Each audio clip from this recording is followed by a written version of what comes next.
ಎಲ್ಲರಿಗೂ ನಮಸ್ಕಾರ. 10ನೇ ತರಗತಿಯ ಭೌತಶಾಸ್ತ್ರ ಪಾಠಕ್ಕೆ ಎಲ್ಲರಿಗೂ ಆತ್ಮೀಯ ಸ್ವಾಗತ. ಇಂದು ನಾವು ಚೈತನ್ಯದ ಸಂರಕ್ಷಣೆ ಎಂಬ ಪಾಠಭಾಗದ ಬಗ್ಗೆ ವಿಶದವಾಗಿ ಚರ್ಚಿಸೋಣ. ನೀವು ನಿಮ್ಮ 9ನೇ ತರಗತಿಯಲ್ಲಿ ಚೈತನ್ಯದ ವಿಧಗಳು ಹಾಗೂ ಚೈತನ್ಯ ಸಂರಕ್ಷಣಾ ನಿಯಮ ಇದರ ಬಗ್ಗೆ ನೀವು ವಿಶದವಾಗಿ ಕಲ್ತಿದ್ದೀರಿ.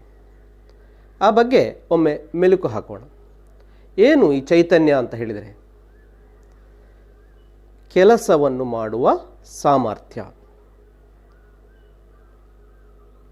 ಇದು ಚೈತನ್ಯದ ನಿರ್ವಚನ.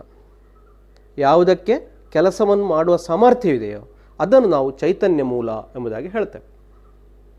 ಉದಾಹರಣೆಗೆ ಉಷ್ಣ ಚೈತನ್ಯ ನೋಡಿ. ಉಷ್ಣ ಚೈತನ್ಯಕ್ಕೆ ನೀರನ್ನು ಕುದಿಸುವ ಸಾಮರ್ಥ್ಯ ಇದೆ, ಅಥವಾ ಇನ್ಯಾವುದೇ ವಸ್ತುವನ್ನು ಬಿಸಿ ಮಾಡುವಂತಹ ಸಾಮರ್ಥ್ಯ ಇದೆ. ಆದ ಕಾರಣ ಅದೊಂದು ಚೈತನ್ಯ ಮೂಲ. ಹಾಗೆ ಬೇರೆ ಬೇರೆ ಚೈತನ್ಯದ ವಿಧಗಳು ಅಂತ ಹೇಳಿದರೆ ನೋಡಿ, ಸ್ಥಿತಿ ಚೈತನ್ಯ ಉಂಟು, ಗತಿ ಚೈತನ್ಯ ಉಂಟು, ಯಾಂತ್ರಿಕ ಚೈತನ್ಯ ಉಂಟು, ಉಷ್ಣ ಚೈತನ್ಯ ಉಂಟು, ಬೆಳಕು ಚೈತನ್ಯ ಉಂಟು, ನಾದ ಚೈತನ್ಯ ಉಂಟು, ವಿದ್ಯುತ್ ಚೈತನ್ಯ, ಅಯಸ್ಕಾಂತೀಯ ಚೈತನ್ಯ, ಹೀಗೆ ಹಲವಾರು ವಿಧದ ಚೈತನ್ಯಗಳು ಇವೆ.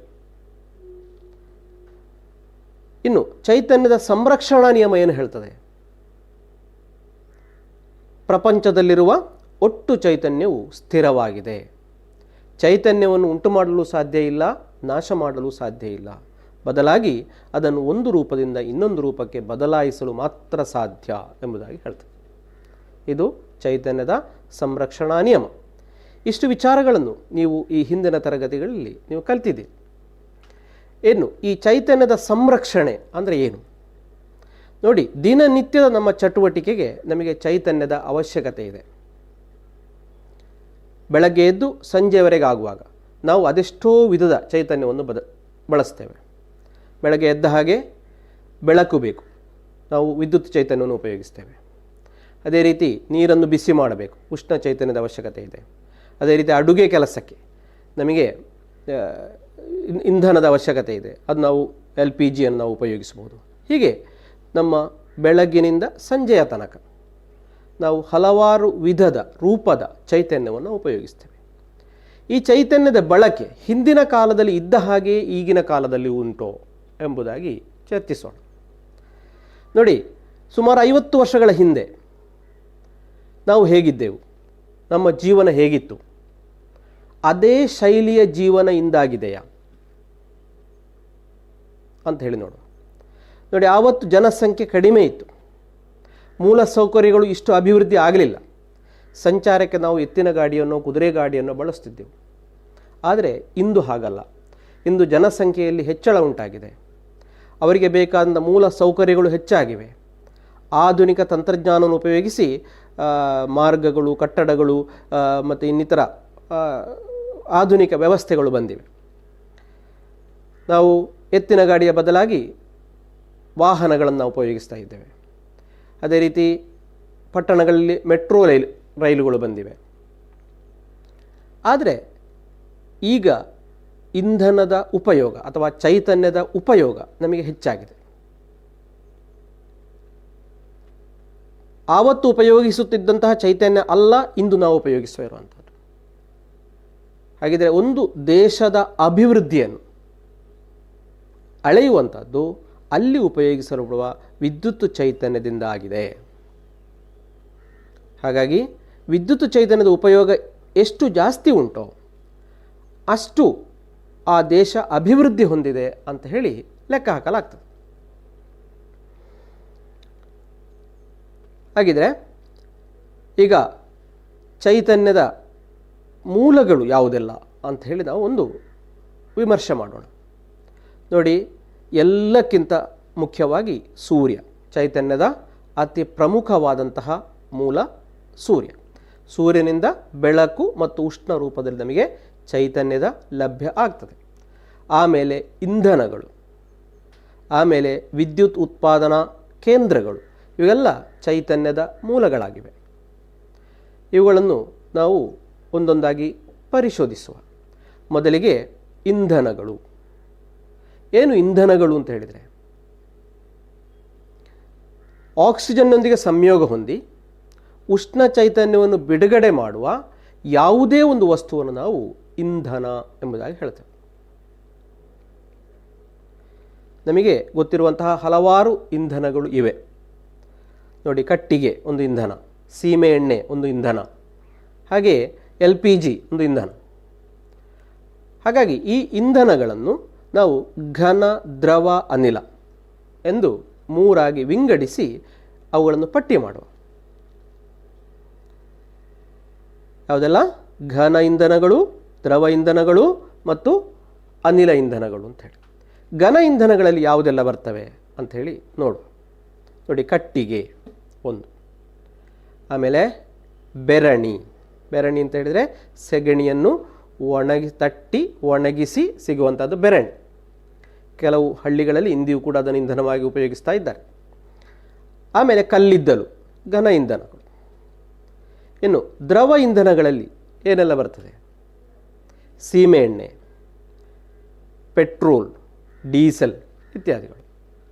ಇನ್ನು ಅನಿಲ ಇಂಧನಗಳು ಅಂತ ಹೇಳಿದರೆ ಒಂದು LPG, ಬಯೋಗ್ಯಾಸ್, ಅದೇ ರೀತಿ CNG, ಕಂಪ್ರೆಸ್ಡ್ ನ್ಯಾಚುರಲ್ ಗ್ಯಾಸ್ ಇತ್ಯಾದಿಗಳು. ಇದೆಲ್ಲ ಅನಿಲ ಇಂಧನಗಳು.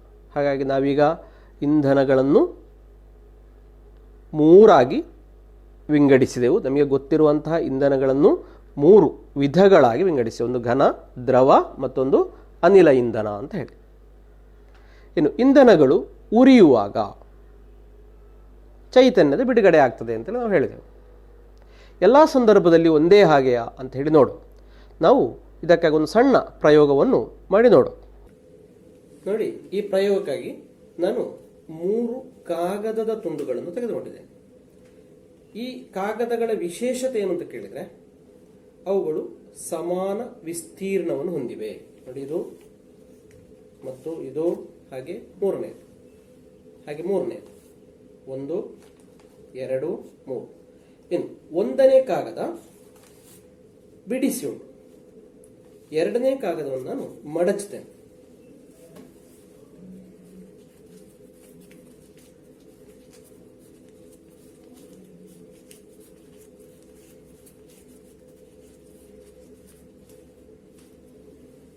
ಹಾಗೆ ಮೂರನೇ ಕಾಗದ ಒದ್ದೆ ಮಾಡಿದ ಕಾಗದ. ಒಂದು ಇಕ್ಕುಳದ ಸಹಾಯದಿಂದ ಬಿಡಿಸಿದ ಕಾಗದವನ್ನು ಹಿಡಿದು ನಾನು ಉರಿಸ್ತೇನೆ. ಬೆಂಕಿಯ ಜ್ವಾಲೆಗೆ ಹಿಡಿದು ಉರಿಸ್ತೇನೆ. ಏನಾಗ್ತದೆ ಅಂತೇಳಿ ನೋಡಿ.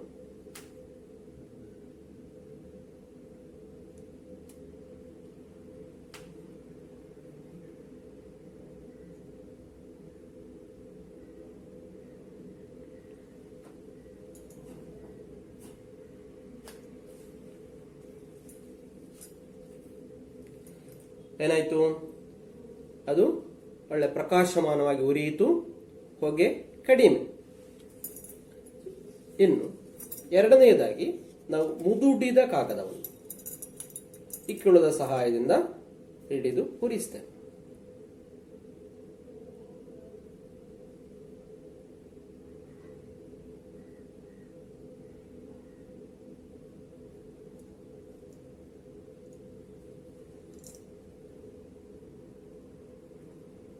ನೋಡಿ ಏನು ಕಾಣ್ತಾ ಉಂಟು, ಹೊಗೆ ಸ್ವಲ್ಪ ಹೆಚ್ಚು ಉಂಟು, ಪೂರ್ಣವಾಗಿ ಅದು ಉರಿಯುತ್ತಾ ಇಲ್ಲ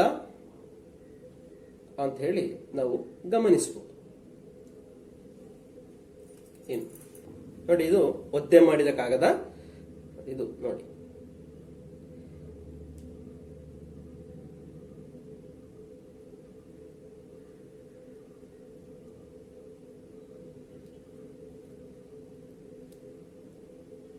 ಇಲ್ಲ, ಇದು ಚೆನ್ನಾಗಿ ಉರಿಯುತ್ತಾ ಇಲ್ಲ, ಇಂಧನ ಉರಿಯುವುದಿಲ್ಲ ಎನ್ನುವುದನ್ನು ಇದು ತೋರಿಸ್ತದೆ.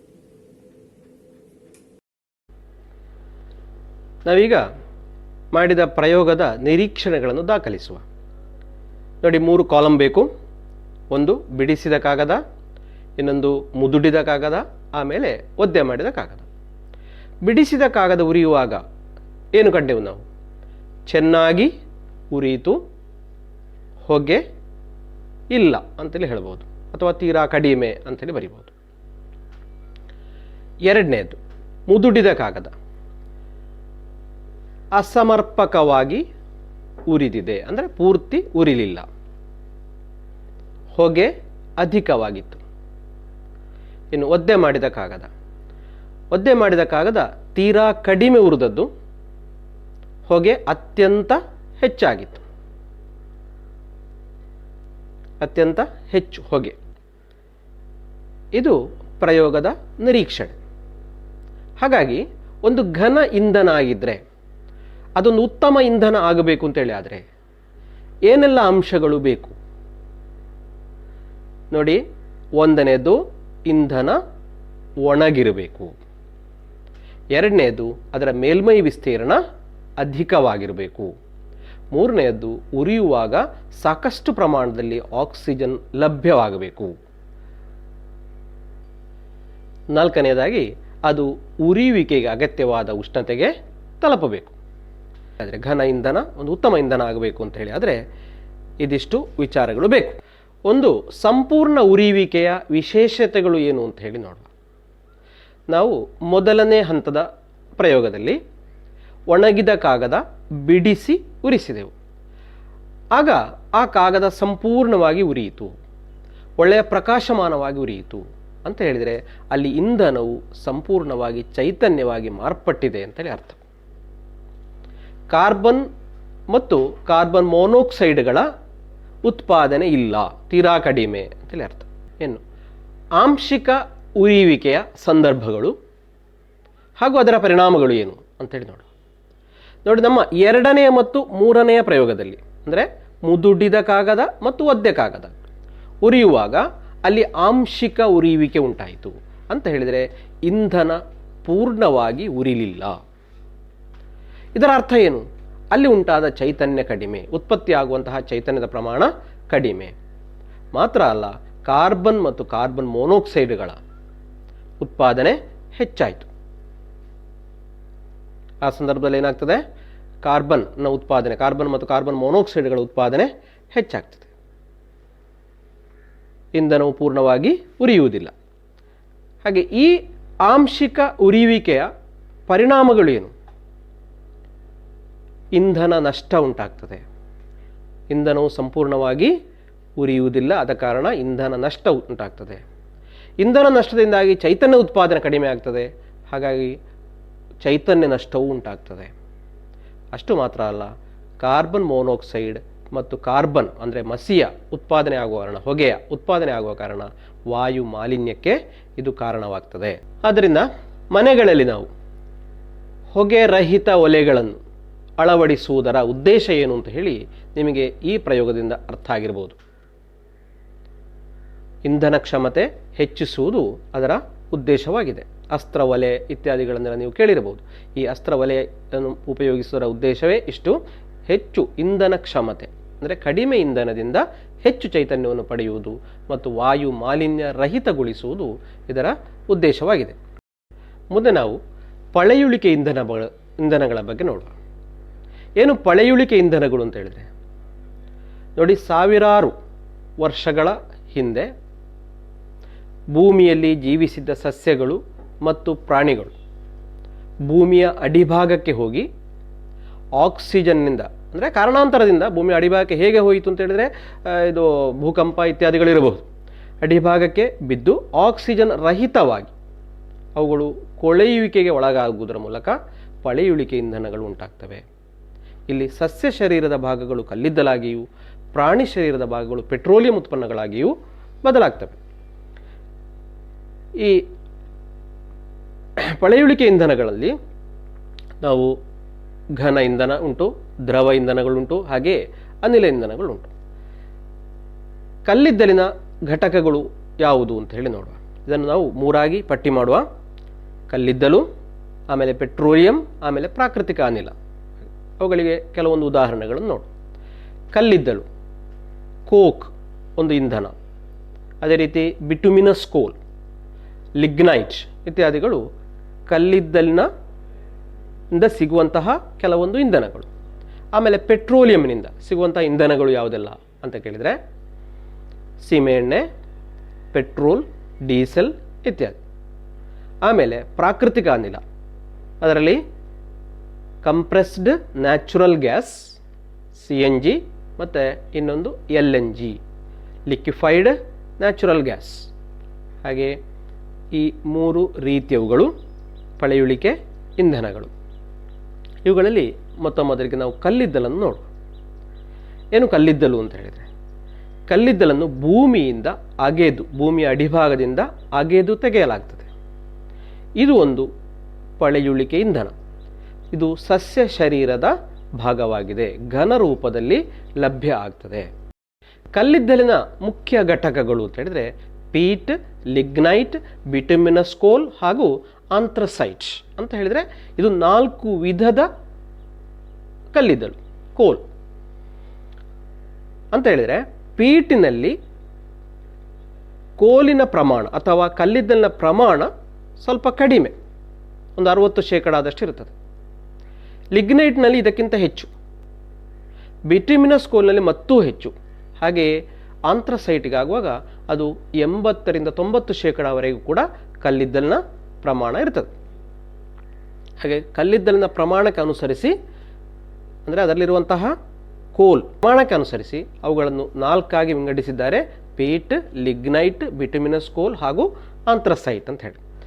ಹಾಗೆ ಕಲ್ಲಿದ್ದಲನ್ನು ನಾವು ಭಿನ್ನ ಬಟ್ಟು ಇಳಿಸುವಿಕೆಗೆ ಒಳಪಡಿಸಿದರೆ ಅದರಿಂದ ನಮಗೆ 4 ಉತ್ಪನ್ನಗಳು ಸಿಗ್ತವೆ.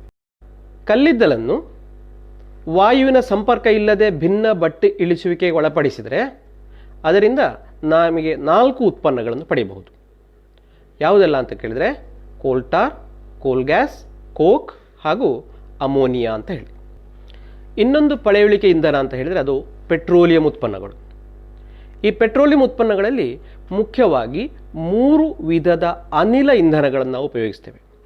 ಅದು ಯಾವುದೆಲ್ಲ ಅಂತ ಕೇಳಿದರೆ, ಒಂದು CNG ಕಂಪ್ರೆಸ್ಡ್ ನ್ಯಾಚುರಲ್ ಗ್ಯಾಸ್, ಎರಡನೇದು LNG ಲಿಕ್ವಿಫೈಡ್ ನ್ಯಾಚುರಲ್ ಗ್ಯಾಸ್, ಅದೇ ರೀತಿ LPG ಅದು ಲಿಕ್ವಿಫೈಡ್ ಪೆಟ್ರೋಲಿಯಂ ಗ್ಯಾಸ್ ಆಗಿದೆ. CNG ಹಾಗೂ LNGಗಳ ಮುಖ್ಯ ಘಟಕವು ಮೀಥೇನ್ ಆಗಿದೆ. ಇದನ್ನು ಸಾಮಾನ್ಯವಾಗಿ ಕೈಗಾರಿಕೆಗಳಲ್ಲಿ ಉಪಯೋಗಿಸ್ತಾರೆ. ಇವತ್ತು ನಾವು ವಾಹನಗಳಲ್ಲಿಯೂ ಕೂಡ ಇದನ್ನು ನಾವು ಬಳಸ್ತಾ ಇದ್ದೇವೆ. ಆಮೇಲೆ LPG ನಿಮಗೆ ಗೊತ್ತುಂಟು, ನಾವು ಇಂದು ಅಡುಗೆ ಕೋಣೆಯಲ್ಲಿ ನಮ್ಮ ಇಂಧನವಾಗಿ ನಾವು ಮುಖ್ಯವಾಗಿ ಉಪಯೋಗಿಸುವಂಥದ್ದು LPG ಆಗಿದೆ. LPGಯ ಮುಖ್ಯ ಘಟಕವು ಬ್ಯೂಟೇನ್ ಆಗಿದೆ.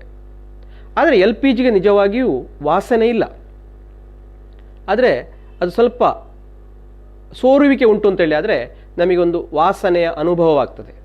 ಈ ವಾಸನೆಯ ಅನುಭವಕ್ಕೆ ಕಾರಣ ಆ LPGಗೆ ಸೇರಿಸುವ ಈಥೈಲ್ ಮರ್ಕ್ಯಾಪ್ಟನ್ ಎಂಬಂತಹ ರಾಸಾಯನಿಕ ವಸ್ತುವಾಗಿದೆ.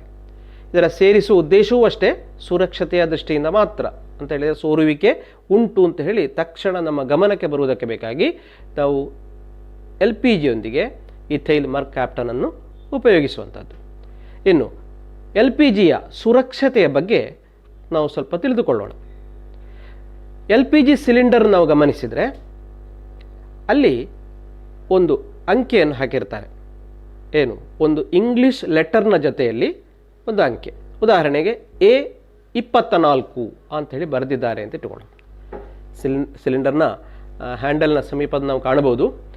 A24 ಏನು A24 ಅಂತ ಹೇಳಿದರೆ ಅಂದರೆ ಈ ಸಿಲಿಂಡರ್ನ ಅವಧಿ, ಇಂಧನದ ಅವಧಿ ಅಲ್ಲ, ಸಿಲಿಂಡರ್ನ ಅವಧಿ 2024 ಮಾರ್ಚ್ ತನಕ ಅಂತ ಹೇಳಿ. ಏನಂತ ಹೇಳಿದರೆ ಜನವರಿ, ಫೆಬ್ರವರಿ, ಮಾರ್ಚ್. ಅದೇ ರೀತಿ 24 ಅಥವಾ B24 ಅಂತ ಹೇಳಿದರೆ ಏನು, 2024 ಏಪ್ರಿಲ್, ಮೇ, ಜೂನ್ನ ತನಕ. ಆಮೇಲೆ ಸಿ ಮತ್ತಿನ 3 ತಿಂಗಳು. ಆಮೇಲೆ ಡಿ ಅದು ಮತ್ತಿನ ಆ ಮೇಲಿನ 3 ತಿಂಗಳು ಅಂತೇಳಿ ಅಕ್ಟೋಬರ್, ನವೆಂಬರ್, ಡಿಸೆಂಬರ್. D24 ಅಂತೇಳಿ ಹಾಕಿದೆ. ಇದಿಷ್ಟು ಸಿಲಿಂಡರ್ನ ಸುರಕ್ಷತೆಯ ಬಗ್ಗೆ ಅವರು ಕೊಟ್ಟಿರುವಂತಹ ಮಾಹಿತಿ. ಒಂದು ವೇಳೆ ನಮ್ಮಲ್ಲಿ ಸಿಲಿಂಡರ್ನಿಂದ ಅನಿಲದ ಸೋರುವಿಕೆ ಉಂಟಾಯಿತು ಅಂತ ಇಟ್ಟುಕೊಳ್ಳುವ, ಅಂಥ ಸಂದರ್ಭ ಉಂಟಾಯಿತು ಅಂಥೇಳಿ ಆದರೆ ನಾವು ಏನೆಲ್ಲ ಮುಂಜಾಗ್ರತೆಗಳನ್ನು ತೆಗೆದುಕೊಳ್ಬೇಕು ಅಂಥೇಳಿ. ಒಂದು ವೇಳೆ ಇದು ಮುಂಜಾಗ್ರತೆ ತೆಗೆದುಕೊಳ್ಳದೇ ಇದ್ದರೆ ಇದು ದೊಡ್ಡ ಒಂದು ಸ್ಫೋಟಕ್ಕೆ ಕಾರಣವಾಗಬಹುದು. ಮೊತ್ತ ಮೊದಲಾಗಿ ನಮಗೆ ಸೋರುವಿಕೆ ಉಂಟಾದಾಗ ನಮಗೆ ವಾಸನೆಯ ಅನುಭವ ಆಗ್ತದೆ. ತಕ್ಷಣ ನಾವು ಸೋರುವಿಕೆ ಉಂಟು, ಅನಿಲದ ಸೋರುವಿಕೆ ಆಗ್ತಾಯಿದೆ ಅಂತ ಹೇಳಿ ಗಮನಿಸಿಕೊಳ್ಬೋದು. ಆವಾಗ ನಾವು ಸಾಕಷ್ಟು ಕಿಟಕಿ ಬಾಗಿಲುಗಳನ್ನು ತೆರೀಬೇಕು. ರೆಗ್ಯುಲೇಟರನ್ನು ಆಫ್ ಮಾಡಲಿಕ್ಕೆ ಸಾಧ್ಯ ಉಂಟು ಅಂತೇಳಿ ಆದರೆ ಮೊದಲಾಗಿ ರೆಗ್ಯುಲೇಟರ್ ಆಫ್ ಮಾಡಬೇಕು.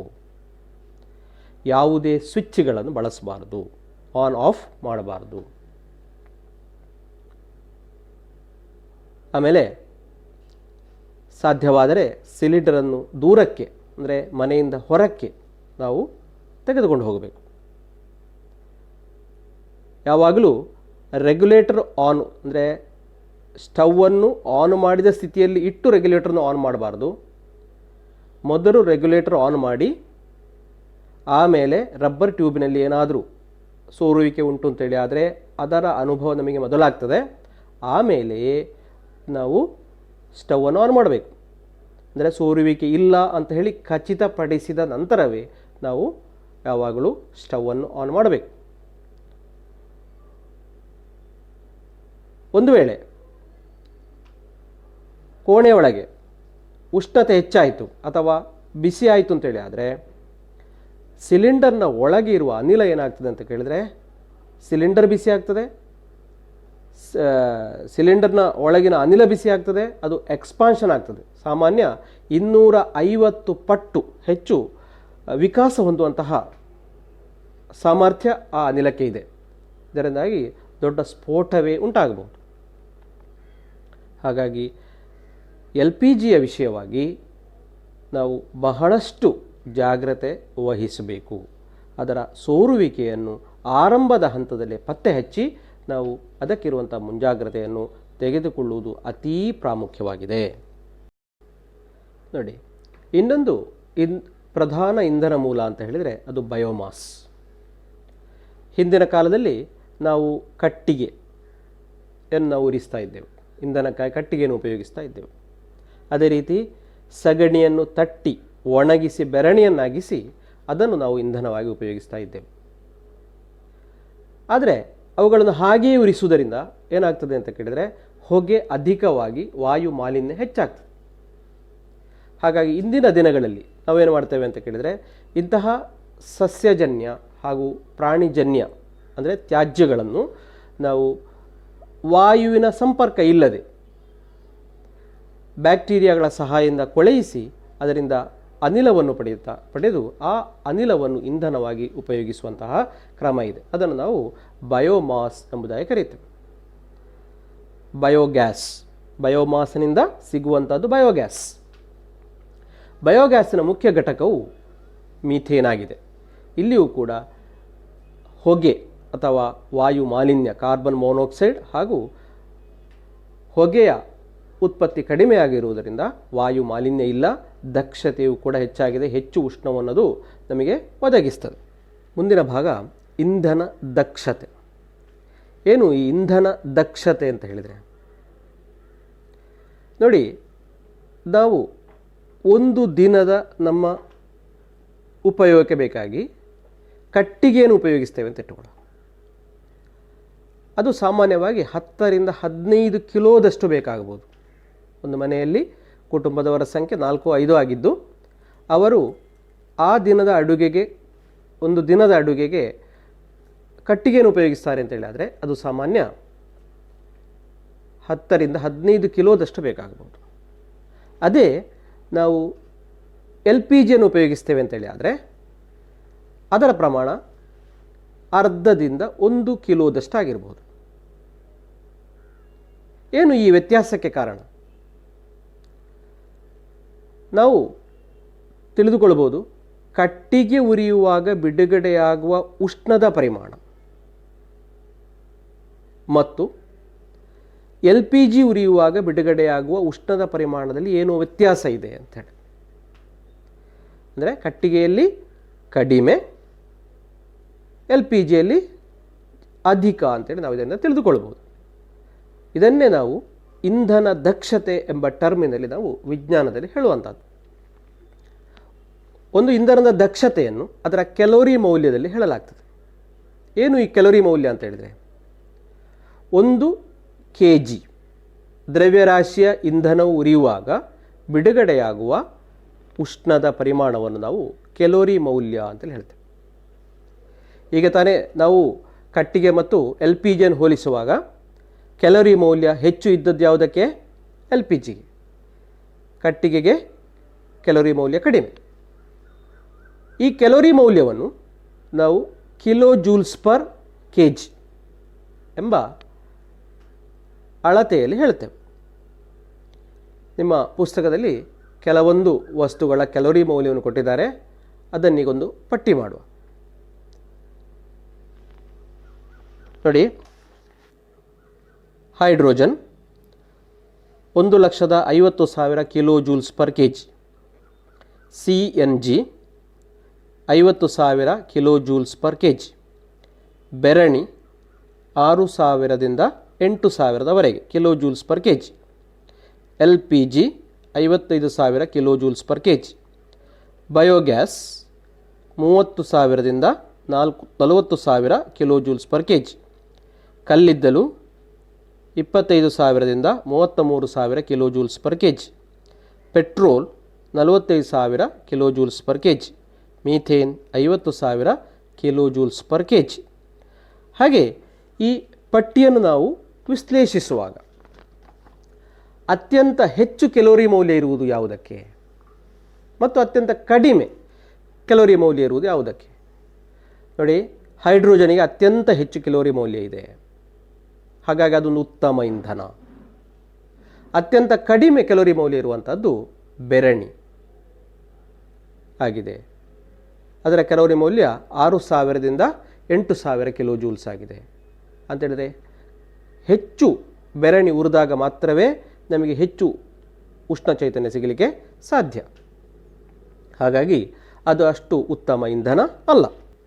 ಇಂದಿನ ತರಗತಿಯಲ್ಲಿ ನಾವು ಕೆಲವೊಂದು ಇಂಧನಗಳು, ಅವುಗಳು ಯಾವ ಸ್ಥಿತಿಯಲ್ಲಿದ್ದರೆ ಹೆಚ್ಚು ಚೈತನ್ಯದ ಬಿಡುಗಡೆ ಆಗ್ತದೆ, ಪಳೆಯುಳಿಕೆ ಇಂಧನಗಳು ಮತ್ತು ಬಯೋಮಾಸ್